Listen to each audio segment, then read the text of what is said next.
future events on our website, www.millie.group.com. And after this, we also have some other scheduled panels on veterinary careers and healthcare professionals next week. So there's really something for everyone. Feel free to join that event if you are interested, and invite everyone you know who would be interested in the panel. Also, make sure to follow us on our social media, especially our Instagram at Millie_group. So before I hand it over to the panelists, we have some pre-prepared questions that we will go through. But you can also submit your own questions on a Q&A section of the chat. And the questions can be general or they can be directed to a panelist. Either is fine. So let's start with some introductions. Can each of you tell us your name, the university you attended, and your major, the city you are currently in, and one fun fact about yourself, starting from George. Sure. And then Ezekiel. Perfect. Hi, everyone. It's nice to meet you all. So I'm George. I was born in the city of Montreal and currently work in Toronto. Prior to working at Bain, I studied at McGill University in their Bachelor of Commerce program, doing a specific kind of specialized finance program over my 3 years. Quick fun fact about myself. I learned to ski on sand before learning on snow.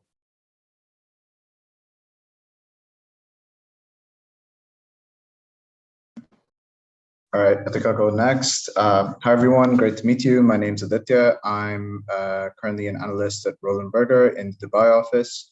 So I was born in India, but I've moved around quite a lot. So I grew up about half of my childhood in Dubai, and then I moved to the States for college. I went to NYU. I graduated last year. And a fun fact is that between getting my offer, the COVID lockdown starting, and then actually starting at RB last year, I interned at Millie for like a couple of months.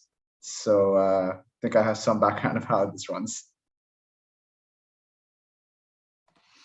Hey everyone, I'm Ezequiel. I'm from Santiago, Chile. Currently living here again. I studied in U Chicago, studied economics, also worked in consulting, but now I'm working in the government. A quick fun fact is that between high school and college, I actually lived in a kibbutz in Israel for a year. Okay, great fun facts. Now let's move to overall questions. So first off, consulting careers can be quite new for some students. So can you describe your major in consulting to someone with absolutely no idea about it and who would understand? Yeah, I can start. So yeah, my major at university was essentially this program where we learned about finance. So everything involved from helping a company go public to what kind of debt or like loans exist for companies. In the process, we also managed about at the time $3 million in AUM for investors for the school. So that was a really fun experience. Which stocks to pick, why, what was our thesis kind of behind it. So it was a very kind of finance oriented and more technical background. Yeah, I think that summarizes kind of my major's explanation.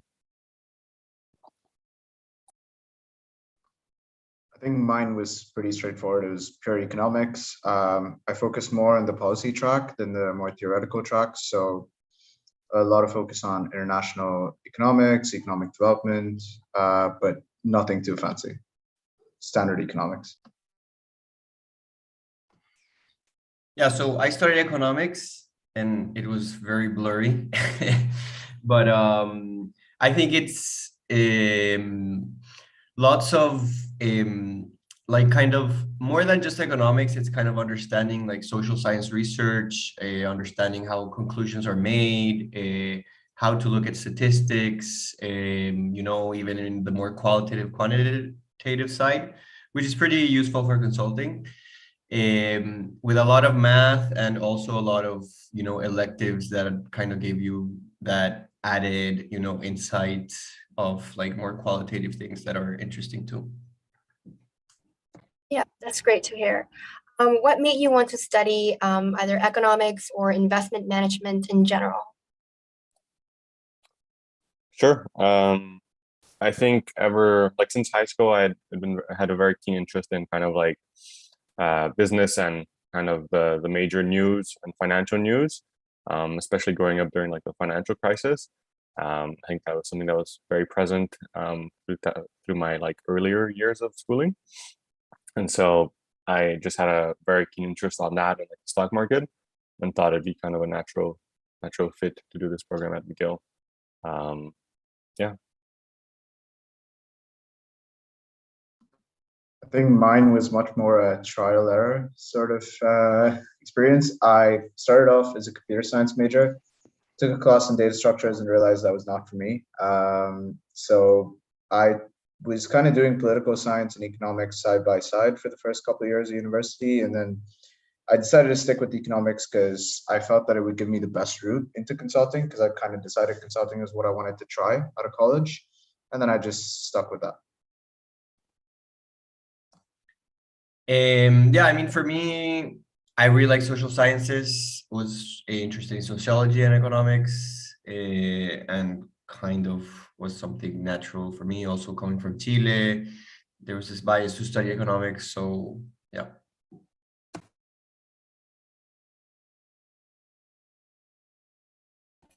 Okay. So what is your favorite and least favorite thing about working in consulting? Yeah, I'd say for me, favorite part is like get to work on projects or cases and problems that will be kind of at the forefront of business typically. And that kind of after 3 months, the case usually finishes and get to switch on to like a new project. And so oftentimes it keeps you very like stimulated intellectually. So it's fun to have that kind of changing rhythm of work. The other side of that is that we're constantly you can't really get comfortable in consulting, just because you're always doing new types of cases, or you're learning new skills on the job.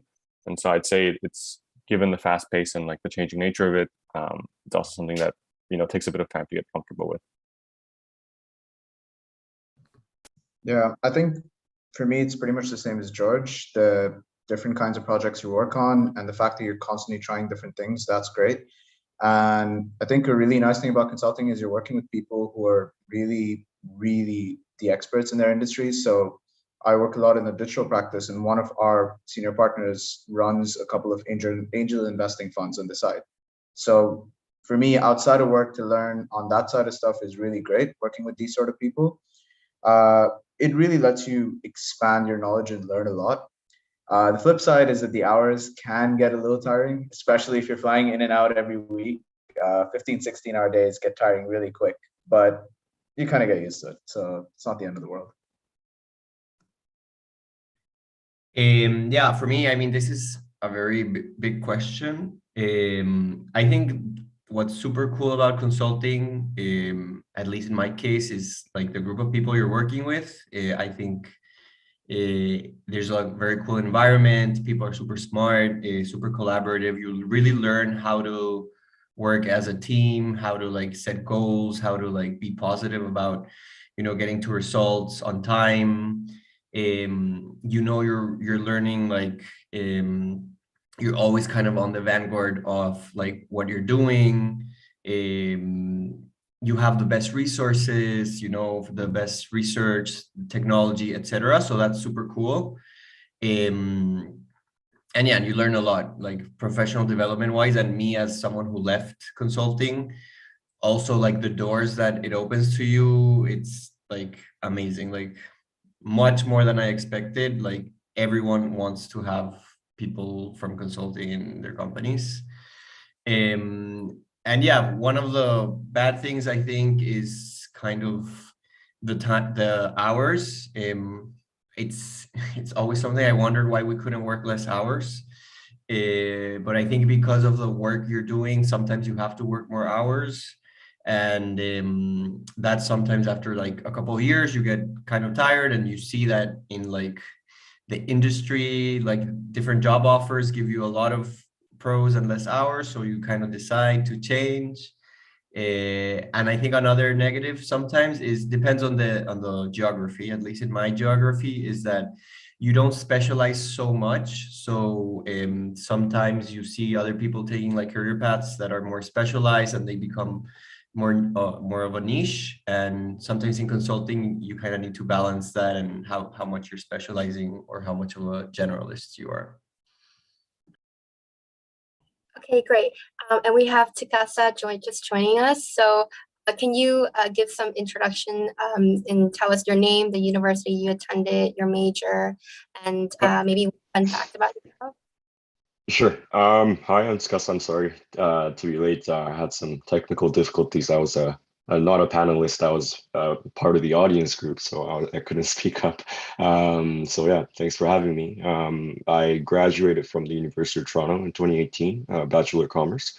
Yeah, so I lived in Toronto for 4 years, very good 4 years. Now I work at Boston Consulting Group in Tokyo. It's been 3 years since I joined the firm. Fun fact about myself, I lived in Italy for about 8 years in the past, so I speak Italian. And I love cooking Italian food, entertaining my guests whenever they come over to my house. And so, yeah, I hope to meet some of you sometime in the future. Yeah, thanks for having me. Okay, thank you for that introductions. Now let's move to academics. So are there any good majors that you can study in college, or any major is fine to become a consultant?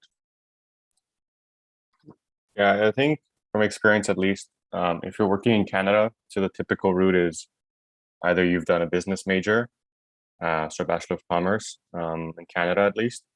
There's quite a bit of engineers as well that end up going into consulting, at least from what I see in my peer group at Bain and in Bain Toronto. And I'd say I've also seen quite a bit of economics background.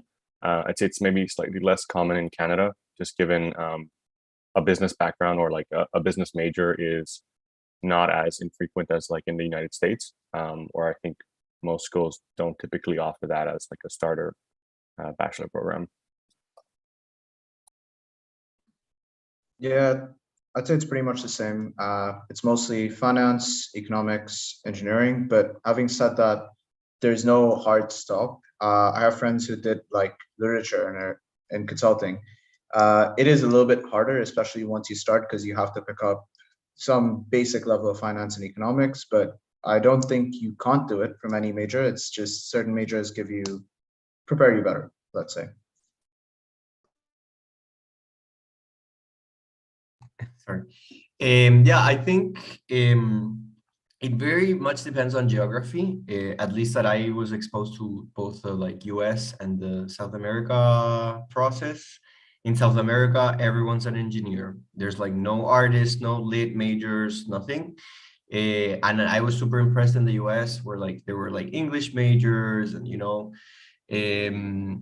but I think it is more common that if you come from like more like traditional business econ careers, because you're like kind of used to the stress, the numbers, the kind of I don't want this to sound in a bad way, but like kind of like the ambition,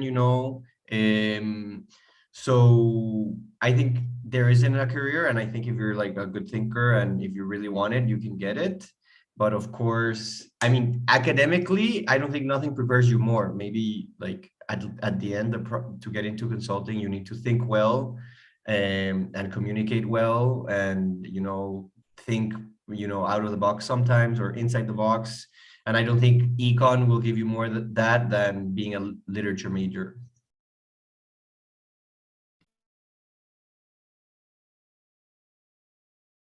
Sorry. Yeah, no, I completely agree, actually. So I can speak from two perspectives. So I've gone through the recruiting process in Toronto as Tokyo. And surprisingly, when I was going through the McKinsey interview process in Toronto, I met an ex-pianist who was doing super well at McKinsey. So I think he might be a black sheep, but I think that goes to show it really doesn't matter what you pursue in your academics. And I actually regret not taking more a variety of courses in university, not just economics. But I was actually interested in film before joining university, so I took a lot of those courses. And it might have still, helped me end up in consulting after studying film. Like as long as you have the logical thinking, communication, people skills, and if you establish those relationships before joining that firm, I feel like you have a really good chance wherever you are in the world. But in Japan, actually, there are more researchers who have gone through the academia phases of their career. I just met someone that just quit Cambridge PhD in physiology that just joined us. Has no business background, but still joined us because she wanted to learn more about the business side of things. So I think the door is open for a lot of people as long as you go through the process in the right way. Yeah, so I think it's great that you can pursue a diverse variety of different majors to get into consulting, and I'm pretty sure the students would find those advices really helpful. So the next question is, since it is really competitive to get jobs at renowned companies, what do you think set you apart and worked for you? Yeah, at least in my case, I'd say my kind of specialized finance program helped me set me apart during my interviews, or at least helped me get an interview as a starting point. I'd say the only key point, if I just back up a bit, is I think most of it depends on your background and your experience helps you get the interview, and then once in the interview, everyone's kind of on an equal footing. But for me, it was my specialized finance program. I had started a very small business while I was in university as well, so it kind of showed entrepreneurship/leadership skills. But I'd say those were kind of my two main experiences.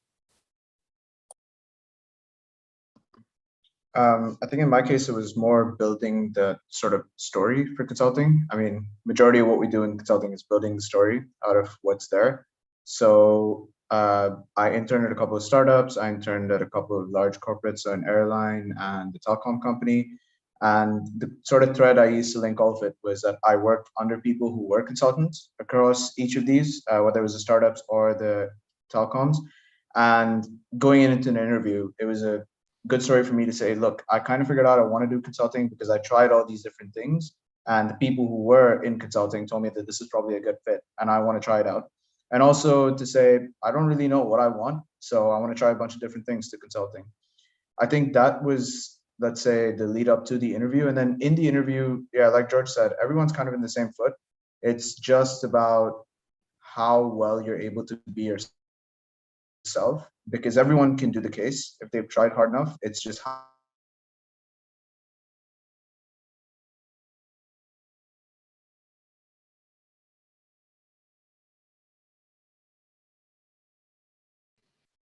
Sounds like we lost him.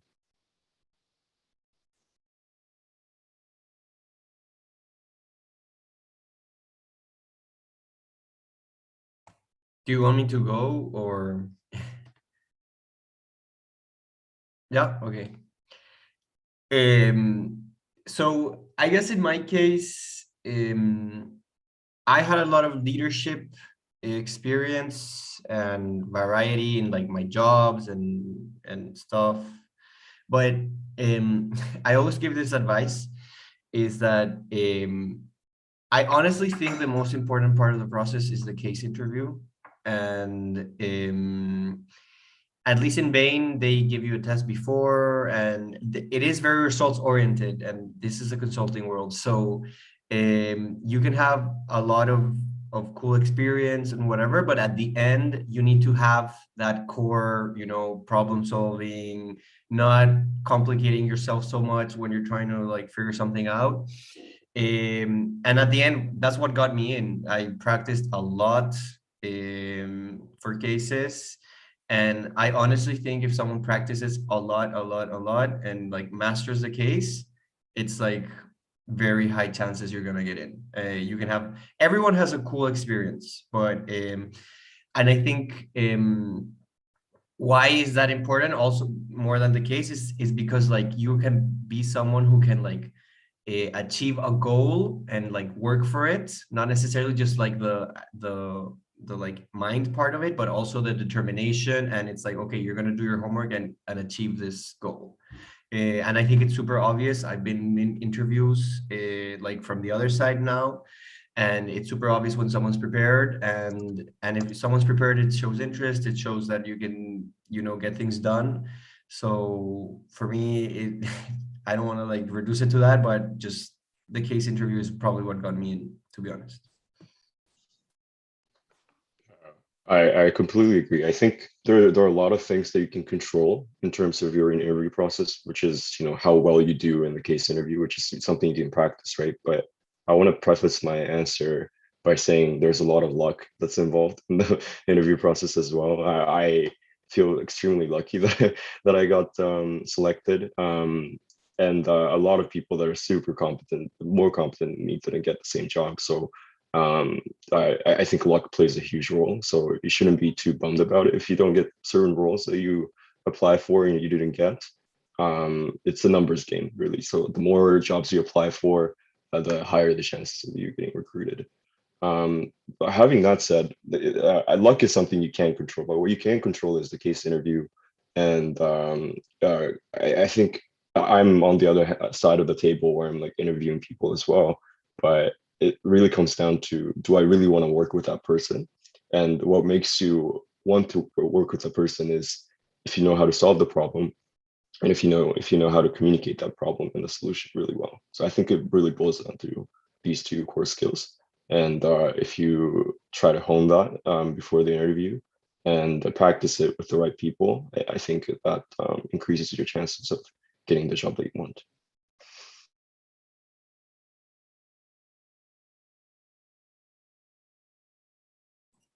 Yeah, so it's great to hear. Aditya, we lost you. Do you want to continue with where you left off last time?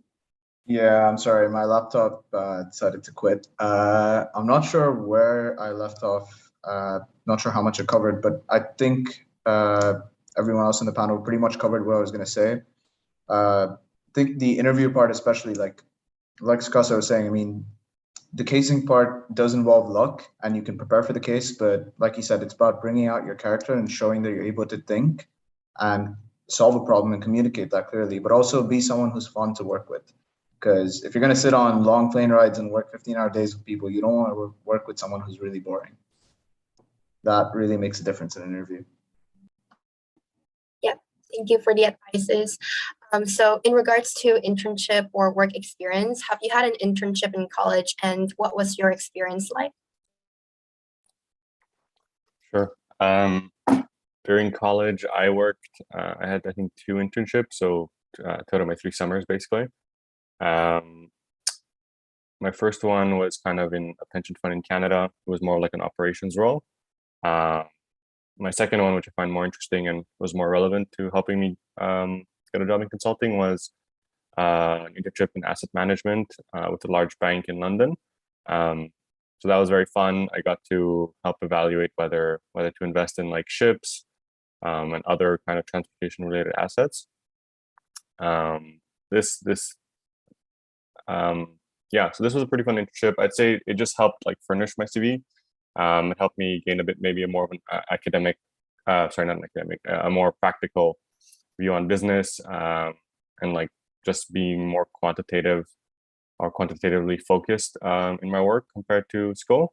But yeah, I think the actual skills I learned there were like more or less transmittable to consulting, but it was more of a fun experience for the summer.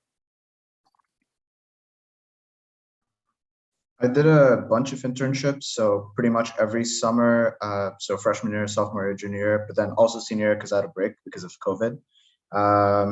So there were a couple of startups, one of which was Millie, the other one was a SaaS startup in New York. There was a telecom company, there was a major airline in the Middle East, so that I interned there for a couple of summers. And then junior year, right, the last internship I did for Millie was with another consulting firm, also in Dubai. I think the common thread throughout these was just for me to try out different things and figure out what interested me and what didn't. And obviously you pick up skills on the way, basic PowerPoint, Excel, functional skills, but also, I guess, figuring out how to work in a corporate environment and how to position yourself. Internships teach you that sort of stuff, but I think really it's something that lets you try out different things before you commit to something out of college. Yeah, and more on that line, in my case, it was also trying a bunch of things. So I did an internship every year also. My first year, I was working at a think tank, it was more than like a quantitative think tank. It was like more of like a political philosophy type of vibe, which was super cool to understand, how that world worked. And it gave me a lot of actually knowledge of thought. So that was cool. And then my second year, I was leading a social impact program in U Chicago, and had a lot of exposure, could be like a leader of the program, and met a ton of different organizations, etc. And my third year, which was kind of like, I think the last internship you do is kind of the one that you're kind of more serious about, and you want to be like, do I want to do a consulting internship, or do I want to try something else? And this is kind of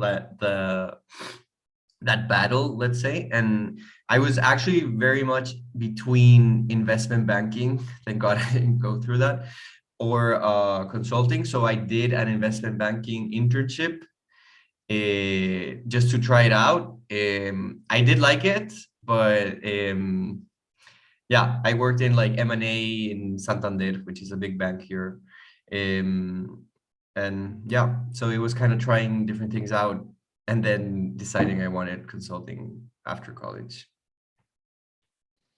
Yeah, I highly recommend doing as many different things as you can, because once you're in consulting, or like once you're in a field, I think you're stuck there for at least a while.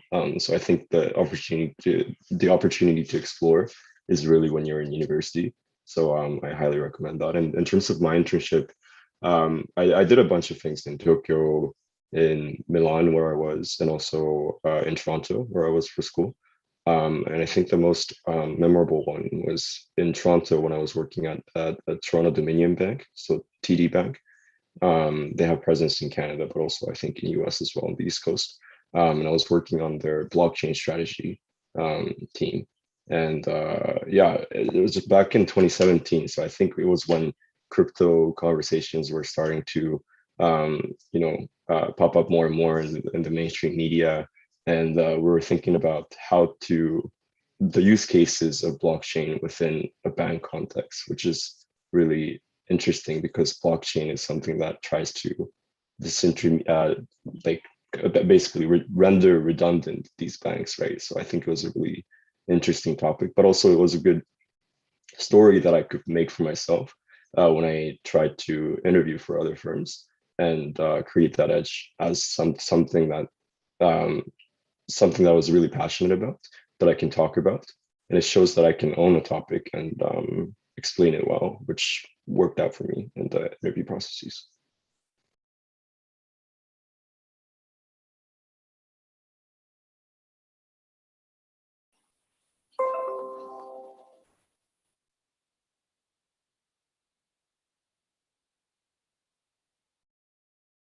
And Aditya. Sorry guys, my laptop gave in again. I missed the question. Could you repeat for me, please? Yes, for sure. Oh, sorry about that. So the question is that if you have an internship in college, like what was your experience like? Yeah. I think I answered it, but I'm not sure if I was connected or not, honestly. But yeah, I did a bunch of internships, a couple of startups, a couple of more mature industries like telecom and airlines. And then my last internship between junior and senior year was also in a consulting firm. And then I also did some research projects throughout college.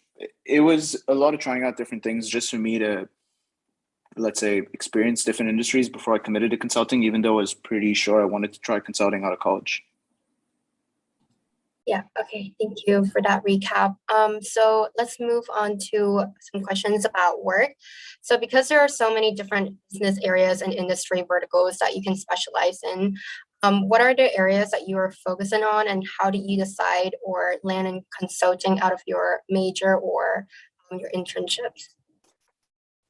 Yeah. In terms of how I ended up at consulting, so I did 2 internships in finance, but I quickly realized, at least in my second internship, that finance wasn't the career I wanted to pursue. Even though I found it very stimulating and I liked the academic side of it, actually working in finance found it to be quite repetitive, and at least in my internship, it was kind of a similar deal each time, just a different name or different figures, but like the process itself stayed the same. And so I spoke with some friends who interned in tech and consulting, and it really resonated with me what my friends in consulting had told me, that they got to work on various different projects. Kind of never, you don't really specialize at the beginning, and that you kind of get to solve these difficult problems, almost like just when you do cases at school, which I particularly enjoyed. And so I thought I'd give it a chance and recruit for consulting. And so that was kind of my main thinking into going into consulting. At Bain right now, we don't typically specialize, I think, until you're like a senior manager. And so I've just kept on the generalist track while I've been here. I think for me, I tried out a bunch of different things, but I was kind of dead set on trying out consulting out of college just because I'd heard so much about it from people I knew, so my peers, but also people I worked with during my internships. I guess the deciding factor was that at that point, but also at this point, I really don't know what I want to do 20 years from now, and consulting is probably the best way to try out a bunch of different things before you specialize. Um, at RB so far, I've done a few different things. So there's been telecom, financial services, and most of this year has been, let's say, the digital and venture spaces. Uh, we don't, we're not supposed to specialize before you reach, let's say, manager level, but you do align yourself to a certain competence center based on your interests. And at this point, I'm pretty interested in the digital space and the venture ecosystem. So I've been working mostly on these projects. But I think a caveat here is also it depends on the people sometimes quite a bit, as much as it does on the topic. Uh, I chose to get involved more in the digital stuff because the people who are leading these practices are super interesting, and I find I can learn a lot from them compared to some of the other people. So that was also a factor for me. Yeah, I think it's a complicated question. I think in Bain, it's less common than in other consulting firms. That's what I've heard from my friends who are in the big MBA and talk to the BCG and McKinsey people. But also it's kind of like a chance thing. If you have a project and then you're in a telco project and the client likes it, and then the partner's going to do a proposal and they're going to add you to the proposal because you had telco experience, and then you might go to telco again. So you kind of start getting experience because you had this project and they kind of added you to the proposal, and then they sold the project and you kind of get that experience by chance a little bit, and because you had one project and then you have two and three, and if you have three projects in an industry, they won't let you go, and you're always going to be in that industry sometimes because depends on the office, especially if you're going into new industries in an office that has less clients in that. In our case, that in South America, that's a lot of mining, at least for Chile. It's common that you have mining experience, and a lot of people don't want to do mining. If you don't want to do an industry, that's kind of more common to not be, but it's hard to kind of specialize on an industry because you depend on the project you're selling, etc. I think it's kind of a myth, and consultants come and it's oh, you want to specialize on this when they're recruiting, and that's not true. You don't really specialize, you don't have so much choice. I think they do hear you when what you really do not want to do. But I don't think you really choose what you want to do unless you're like a superstar on, retail, and you always do well with retail clients. The partners are going to see that and they're going to add you to retail projects, Sorry, just to confirm the question. The question was, how did I end up in consulting, right? Or Sorry. The question was, there are so many different business areas and industry verticals that you can specialize in. So what are the within areas consulting? you're Okay. focusing on? How do you Okay. decide that area? Yeah, so I'm a generalist as well. And my principle is choosing, so unless you have a very specific passion for an industry, so let's say like I was really interested in fintech, right? So I thought that naturally I would drive myself towards the financial institutions kind of vertical, but I ended up not, because not that I didn't get along with the people in that vertical, but more like I aspired to work with people that are in the different verticals. I just respected their work ethics, maybe leadership style, teamwork, expectations. So yeah, I think ultimately really comes down to who you want to work with in consulting. That primarily determines which vertical you belong to. And I think in the early years of consulting, you get to kind of dip your feet into different kind of verticals, and you're allowed to do that. But I think what George said earlier, the more senior you become, you have to specialize in that vertical because you start to manage accounts exclusively, and you have to establish that relationship with the clients, right? And that's how you keep the project going. So I highly recommend just trying out everything in the beginning, as long as you're allowed to. I think you're allowed to. Maybe allowed is not a good term, like good phrase. It's like as long as you can, and yeah, and find the people that you want to work with, and hopefully find the topics that you're also passionate about and that you can specialize in. Yeah. And what is the typical interview process like for someone coming out of an undergrad, and how was your experience? Yeah, for me at least at Bain Toronto and everywhere else I interviewed in Toronto and Montreal, typically you'll start with kind of 2 interviews, each about 40 minutes, 40 minutes to an hour. Typically only involves kind of it always involves like a case component to it. Depending on the firm, it'll be more heavily based or tilted towards the case. And then depending on the firm, you might also have like a personal experience interview. This is just where you kind of speak about the experiences on your CV, or like you get asked specific questions on like, tell me about a time you had to resolve a difficult problem. And so kind of answering these more behavioral type questions. So that's for like round 1, typically 2 to 3 interviews with either or both of these components. And then typically round 2 is kind of similar. You do cases again, 2 to 3 interviews, usually with partners at the firm. And you'll kind of likely be tilted more towards like a behavioral portion in this round, given it's like usually the final round, at least in Canada. So yeah, kind of 2 rounds, each have about 2 to 3 interviews with cases and behavioral questions. Yeah, I'd say it's pretty much the same in the Middle East and in the States from my experience. Your interviews are typically an hour, but that's really up to the interviewer. Your case might be 40 minutes, 30 minutes, and then the fit interview, the behavioral part can be like 15 minutes, 5, 30. It really just depends on how busy your interview is and how much time they have. I think it's a little bit different in terms of the seniority depending on the firm. At BCG, I think I had one with senior associate or senior consultant or something of that sort. I don't remember the nomenclature they used, but you typically go from someone who's one level above fresh out of undergrad, then you do a manager, and then you do a partner. At RB, I think you go manager, principal, partner. But it's I think the interview process is fairly straightforward. If anything, it gets a little bit easier towards the partner rounds because that's more high level conceptual stuff and not your typical rigid casing. And that's where your ability to think and hold a conversation and communicate clearly really comes out. Yeah, just to add, I think the interview process changes constantly, at least what I've seen in Bain in my office. When I went there, it was first a test that was like a GMAT style test.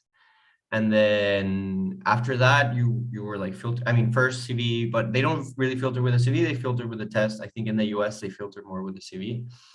And then there was like 3 double rounds. So like one like back to back with consultants, one back to back with managers, one back to back with partners. Now it's only 2 double rounds, so managers and partners. And yeah, just to add is I think the first interviews are more like a case interview, content based, etc. And like the final interview, yes, you still do cases, but the partners are kind of like looking for fit, and that's where they get more creative, I think. And the first interviews, it's more like structured, etc. And within the interview, I think in my case it was 30 minutes, and it's like 20 minutes of a case interview and 10 minutes of like personal experience and questions and whatever. Yeah, in my experience for Tokyo, maybe George knows more about the Toronto process in terms of MBB, but I had to take an online test to make sure that I passed the language requirements in Japan, so Japanese skills.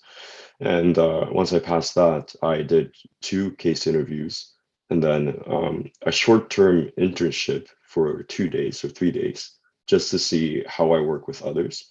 And then a interview with a partner, a managing director and partner in our case at BCG, and then I got the offer. So it was interesting that they wanted to see how I guess team up, or like how I behave in a group setting, and see if I lead or not lead. If I don't lead, then what kind of role do I take in the team? I think they take notes on that and share it and discuss. So yeah, there could be.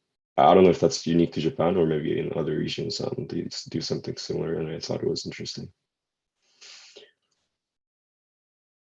Yeah, thank you. I think those were really helpful and informative answers to the interview structure, and that it looks at not only your knowledge in the industry, but also like your interpersonal and skills and personality. So moving on, I think this is a really interesting section where we can address some of the stereotypes and assumptions about consulting careers, which is that consultants are traveling all the time before the pandemic, and that management consulting has an unlimited expense budget. And you live in your PowerPoint slides. So how would you, I guess, defend yourself against these assumptions or stereotypes? Yeah, I'd say at least at Bain Toronto, I haven't actually traveled yet, just given the COVID situation. I know prior to it, I'd say like half the teams usually traveled, and the other half kind of worked in local clients in Toronto. But yeah, I'd say like with COVID, most clients of our firm aren't really like in person right now, and so it means like we're all virtual basically. So I guess that's like kind of one of the stereotypes. The other ones, if I remember, limited expense budget. That one I'd say is like we obviously get a budget for like food if we work past a certain hour, but and then we also get perks from like the company in general. But I wouldn't say it's still very stringent on what you can and can't expense. I forget the third one, but I can maybe let someone else answer it. Yeah, I think the Middle East is opening up slowly now. So for the first assumption, I mean, I started flying only about a month ago. Actually, could you repeat the first assumption? I think I might have lost it. Yeah, no worries. So the assumptions that consultants are traveling all the time, have an unlimited expense budget, and that you live in your PowerPoint slides. Okay.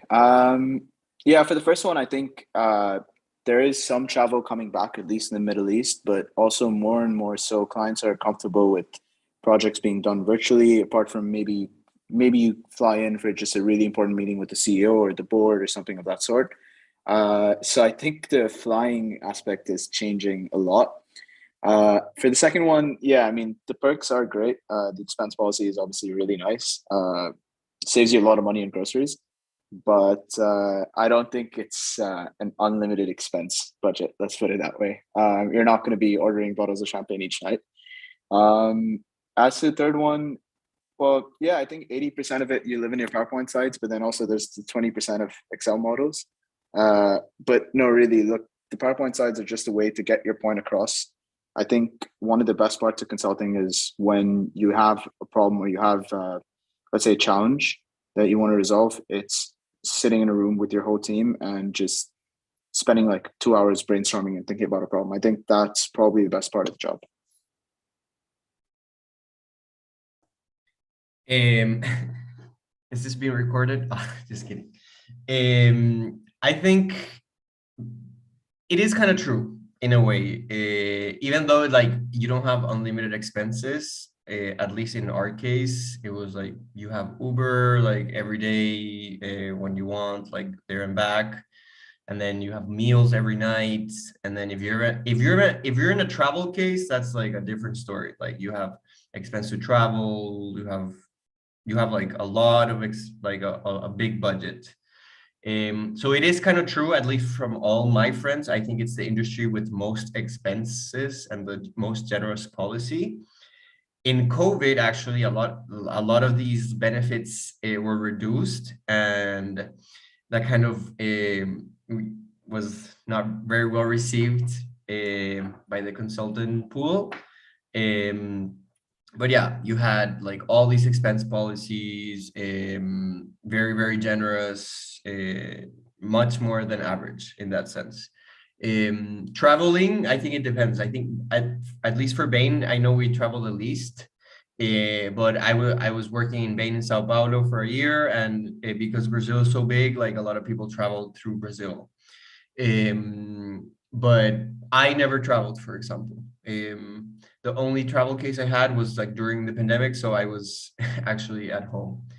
And I think that's also changing, as Aditya said. Like, I don't think traveling is gonna necessarily come back as big as it was before. And living in a PowerPoint slide, I think that's totally true.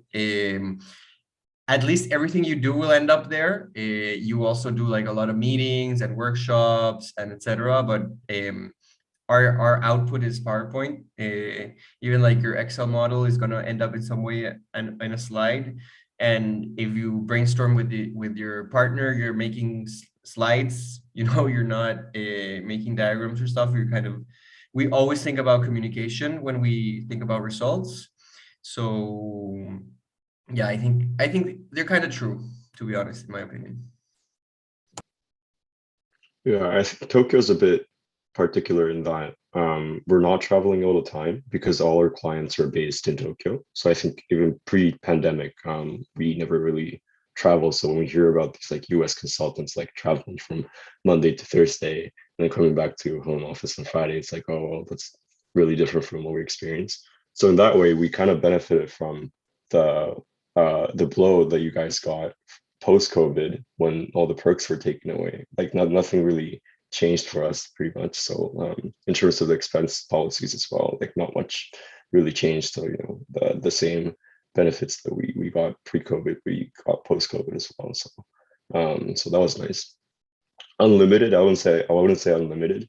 I think within reason, or if you, as long as you can just justify your expenses in one way or another, you get to enjoy the autonomy of like enjoying nice dinner or drinks or cab rides and whatnot, as long as you can justify it. And you live in your PowerPoint slides. It sounds sad, so I don't want to agree to it sounds like this defines who you are, and like you fully live in it and truly live in it. And I don't want to agree with that, but it is true that PowerPoint is like the output that we produce at the end of the day.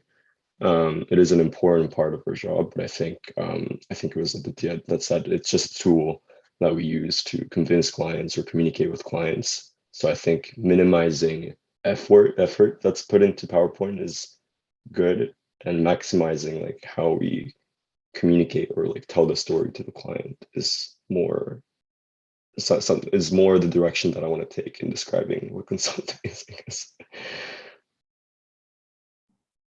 So we have about 10 minutes left, and so I'm going to ask a question that we ask in every single panel. If you could go back in time, what is one piece of advice you would give to your high school self, or something you wish you had done differently in high school to prepare better for your career? Yeah, that's a good question. I'd say I wish I had said kind of tried a wider variety of internships and experiences, whether at school or after, whether it's like extracurriculars or internships. I wish I had maybe done more than I had stayed very focused in finance while I was at university. And so having maybe a wider breadth, considering I didn't end up going into finance, would have probably been helpful for me. I think my advice to my younger self would be to probably chill out, not worry so much about where you end up going to college or your SATs or any of that. And then also similar to what George said, try more things. I'm happy with all the different things I've tried so far, but maybe exploring more of the art side of things would be cool as well. But look, I don't think there's too much you can do as a high school kid to prepare for consulting or any career, to be honest. It's more about just having fun and trying different things and exploring your passions, because this stuff comes later and there's no reason to worry about it before it's due. Yeah, and I don't think consulting is going to be the same in 4 years. So if you prepare now, it's going to be different in 4 years anyways. Yeah, just to add, I think not to take it so seriously. I think consulting is a great place. I think I'm so thankful for being there, but it's not a goal in itself. It's very much a tool sometimes of kind of growing as a person, as a professional. So if that works for your path, I wouldn't think of it as an end situation. So yeah, I think my choices, I don't know, I don't really think of anything I could have done differently. I mean, yes, take different classes, etc., maybe even study a different career, but I don't think I would have ended up in consulting. Yeah. Yeah, no, I completely agree with everything that you guys said.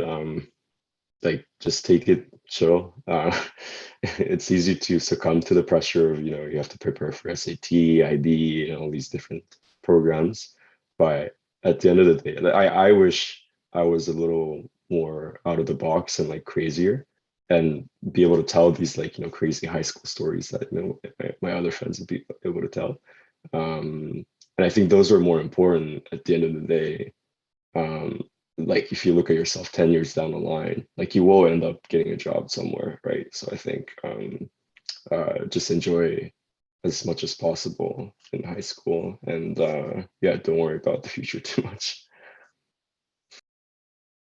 Yeah, thank you. That was some really helpful advice. Thank you everyone for tuning in and joining this panel, and thank you to all the panelists and moderator and organizers of this event. I hope the panel was helpful for the students who participated. Thank you. Thank you. Thank you. Have a good day, guys. Thank you. You too.